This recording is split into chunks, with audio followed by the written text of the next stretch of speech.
is we go through these lists of sins in the Bible, and here's what we can do. One of three things we often do. Write these down if you want to take some notes along the way. Number one, we can rationalize.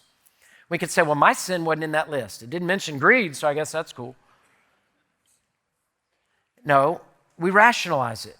He says, whatever. I just want to give a little catch-all. Whatever is contrary to sound doctrine.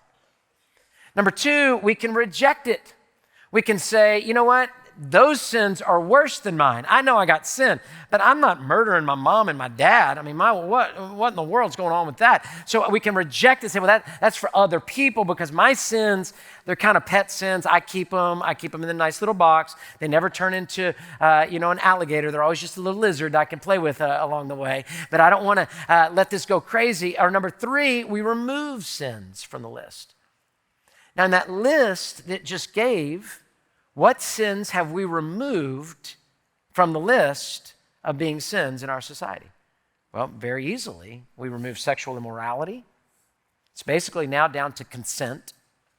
If two people consent, there's nothing immoral. We've removed homosexuality from it as well. And we've said we're going to take those and we're going to put these over here in cultural change area.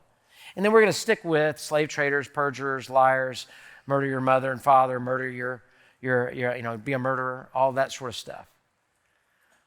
Well, the list has got all these things in there. Let me ask you a question. I've said this to you before. If society obeyed God just in one thing, if they obeyed God just in the place of sex, what difference would that make in our society? If that's the only one. We just obeyed God with sex. So a husband, a wife got married, and then they have sex. That would negate rape. That would negate adultery. That would negate a lot of disease. That would negate a lot of issues of feeling low self-esteem. That would negate molestation of children. That would negate sex trafficking. That would tremendously lower abortion. It would help kids to prosper. Just that one thing, just that one sound doctrine, but our society's removed that and placed that over on the side. It says, as long as consent is there, then everything's great.